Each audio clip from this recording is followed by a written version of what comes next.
నమస్తే ప్రజలారా, ఇవాళ డేట్ మే 13th 2026. సో ఇప్పటిదాకా లాస్ట్ 24 అవర్స్ లో ఏం జరిగిందో తెలుసా? అయితే ఈ వీడియోని మీరు ఖచ్చితంగా చూడాల్సిందే. చేసి తమిళనాడులో టీవీకే విజయ్ ప్రభుత్వం బల పరీక్షల్లో నెగ్గింది. మొత్తం టీవీకేకి అనుకూలంగా 144 మంది ఓటు వేశారు. టీవీకేకి సిపిఐ, సిపిఎం, విసికే తో పాటు అన్నా డిఎంకే లోని రెబల్ ఎమ్మెల్యేలు 25 మంది సపోర్ట్ చేశారు. మిగతా 22 మంది వ్యతిరేకంగా ఓటు వేశారు. డిఎంకే ఏమో ఓటు వేయకుండా వాకౌట్ చేసి వెళ్ళిపోయింది. మరో పక్క ఉదయనిధి స్టాలిన్ సనాతన ధర్మాన్ని నాశనం చేయాలని అసెంబ్లీలోనే మాట్లాడడం జరిగిందనమాట. కానీ దీన్ని ఎవ్వరూ అడ్డుకోలేదు. కనీసం ఎందుకు అంతం చేయాలని కూడా అడగలేదన్నమాట. ఈవెన్ విజయ్ కూడా సైలెంట్ గా ఉండిపోయాడు అనమాట. ఇలాంటి పరిస్థితుల్లోనే అన్నామలై ఉంటే బాగుండు అనిపిస్తుంది. ఇంకో పక్క విజయ్ తన సలహాదారుడిగా ఒక జ్యోతిషుని నియమించుకున్నాడు అనమాట. కానీ వామపక్షాలు విసికే పార్టీలు వ్యతిరేకించడంతో వెంటనే అతన్ని పదవి నుంచి తీసేశారు. సో దీని మీద మీ అభిప్రాయం ఏంటో కామెంట్ చేయండి. నెక్స్ట్ మధ్యప్రదేశ్ లో ఒక భూ కుంభకోణం బయటపడింది. తెలంగాణ, మహారాష్ట్ర, హర్యానాకు చెందిన ఒక 50 మంది ఐఏఎస్, ఐపీఎస్ ఆఫీసర్లు అందరూ కలిసి భోపాల్లోని ఒక గ్రామంలో 5 ఎకరాల వ్యవసాయ భూమిని 7 కోట్ల రూపాయలకి కొనుగోలు చేశారనమాట. అయితే అది జరిగిన 17 నెలలకి వాళ్ళ భూములకి దగ్గరగా భోపాల్ బైపాస్ రోడ్ ప్రాజెక్ట్ ను ప్రభుత్వం ఆమోదించింది. దీంతో ఆ భూముల విలువ ఒక్కసారిగా 65 కోట్లకి పెరిగిపోయాయి అన్నమాట. సో ఇది రెవెన్యూ రికార్డ్స్ చెక్ చేస్తున్నప్పుడు ఈ విషయం అన్ని బయటపడాయి. సో ఇప్పుడు వాళ్ళ మీద ఎంక్వైరీ వేశారు. అంటే ప్రాజెక్టు వస్తుందని ముందే తెలిసి వాళ్ళు ఈ భూములు కొనుక్కున్నారా, లేదా ప్రాజెక్టు ఆమోదించిన తర్వాత వాళ్ళకి అనుకూలంగా ఈ రోడ్ మ్యాప్ వేసుకున్నారా అనే దాని మీద ఎంక్వైరీ జరుగుతుంది అనమాట. మరి ఎలాంటి విషయాలు బయటపడతాయనేది చూడాలి.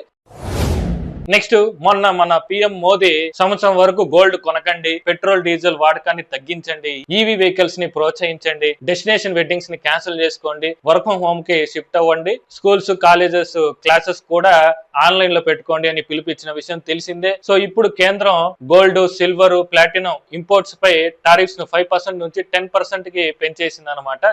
దీంతో గోల్డ్, సిల్వర్ రేట్లు భారీగా పెరిగిపోయాయి. మరోపక్క Kotak Mahindra bank co founder అయిన ఉద్ధవ్ కోటక్ తీవ్ర హెచ్చరికలు జారీ చేశారు. 2 నెలల యుద్ధం ఫలితం ఇప్పుడు మనం అనుభవించబోతున్నాం, చాలా కష్టంగా ఉండబోతుంది, సో రెడీగా ఉండండి అని చెప్పి హెచ్చరించారనమాట. మరి ఎలాంటి సిచ్యువేషన్స్ వస్తాయని తెలియదు కానీ ముందుగానే ప్రభుత్వాలు, మరో పక్క నిపుణులు హెచ్చరిస్తున్నారు కాబట్టి మన దగ్గర ఉన్న అమౌంట్ ని కొంచెం జాగ్రత్తగా ఖర్చు చేసుకుంటే మంచిది.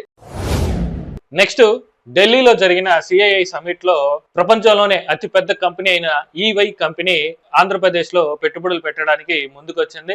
ఈ విషయాన్ని స్వయంగా ఈవై ఇండియన్ కంపెనీ చైర్మన్ అయిన రాజీవ్ బేనమాని ప్రకటించారనమాట. సో ఈ company accounting service, tax and services, ఇంకా బిజినెస్ కన్సల్టింగ్ విషయంలో పనిచేస్తుంటుంది అనమాట. సో మంచి కంపెనీయే, మరి ఎప్పుడు కంప్లీట్ చేస్తారనేది చూడాలి. దీంతో పాటు ఇంతకు ముందే DRDO, royal Enfield, Infosys, Google కూడా పెట్టుబడులు పెట్టడానికి ముందుకు వచ్చాయి. మరి అవి కూడా ఎప్పుడు కంప్లీట్ చేస్తాయో అనేది చూడాలి. ఎంత త్వరగా కంప్లీట్ చేస్తే అంత బెటర్.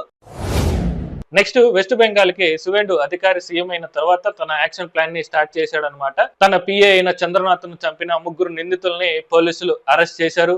టీఎంకే నాయకుల మీద, అలాగే వాళ్ళ గుండాల మీద బుల్డోజర్ సిస్టాన్ని స్టార్ట్ చేశాడు. ఇంకా కోల్కతా మున్సిపల్ రిక్రూట్మెంట్ స్కామ్ లో దోపిడీ చేసిన టీఎంసీ మాజీ మంత్రిని ఈడీ అరెస్ట్ చేసింది. మరో పక్క బంగ్లాదేశ్ బార్డర్ కి అవసరమైన భూమిని కేటాయించారు. దీన్ని 45 రోజుల్లోగా కంప్లీట్ చేస్తామని కూడా చెప్పారనమాట. ఇదిలా ఉంటే త్రిపుర బార్డర్ లో బంగ్లాదేశ్ నుంచి ఇండియాలోకి అక్రమంగా ప్రవేశిస్తున్న ఒక 15 మంది బంగ్లాదేశ్ స్మగ్లర్లపై మన బిఎస్ఎఫ్ జవాన్లు కాల్పులు జరపడంతో స్పాట్ లోనే 2 చనిపోయారు. వాళ్ళ బాడీల్ని బంగ్లాదేశ్ పోలీసులకి సేఫ్ గా హ్యాండ్ ఓవర్ చేశారనమాట. దీని మీద అక్కడ బంగ్లాదేశ్ లో కొంతమంది ముస్లింస్ తీవ్రంగా వ్యతిరేకిస్తున్నారు. మరి హిందువులు చెప్పినప్పుడు లేదేంటి బాధ? సో దీని మీద మీ అభిప్రాయం ఏంటో కామెంట్ చేయండి. నెక్స్ట్ ఇండియా, నేపాల్ కి మధ్య బార్డర్ క్లాషెస్ మొదలైనాయి. సో ఈ విషయాన్ని మాట్లాడడం కోసమే మన Indian foreign secretary Vikram Misri Nepal PM ని కలవటానికి వెళ్ళాడనమాట. కానీ ఆయన మాత్రం నాతో మాట్లాడాలి అంటే నాతో సమానమైన వ్యక్తితోనే మాట్లాడతాను తప్పితే అంతకు తక్కువ స్థాయి వ్యక్తితో నేను మాట్లాడను, వెళ్ళి ఆ వ్యక్తిని రమ్మండి అని చెప్పాడంట. దీంతో విక్రమ్ మిశ్రీ తన నేపాల్ పర్యటన వాయిదా వేసుకుని వచ్చేశాడు. అయితే నేపాల్ పిఎం ఇలా మాట్లాడడానికి కారణం ఏంటంటే రీసెంట్ గా ఇండియా చైనా కలిసి మానస సరోవర యాత్రని తిరిగి ప్రారంభించారనమాట. అక్కడికి వెళ్ళాలంటే ఇండియాలో ఉన్న లిపులేక్ బార్డర్ మీదుగా వెళ్లాల్సి ఉంటుంది. సో ఈ ప్రాంతం చుట్టూ నేపాల్, చైనా, ఇండియా కలిసి బార్డర్స్ ని పంచుకుంటున్నాయన్నమాట. అయితే ఈ లిపులేక్ ప్రాంతం మా భూభాగం అని నేపాల్ ఎప్పటి నుంచో వాదిస్తున్నారు. కానీ ఇండియా మాత్రం అది మన భూభాగం అని చెప్పి ఖండిస్తూ వస్తూనే ఉందన్నమాట. అయితే నేపాల్ ఎంత చేసినా వాళ్ళు అడిగారు కదా అని చెప్పి 80,000 టన్నుల ఫెర్టిలైజర్స్ ని ఇండియా నేపాల్ కి పంపించిందనమాట. దీని మీద మీ అభిప్రాయం ఏంటో కామెంట్ చేయండి.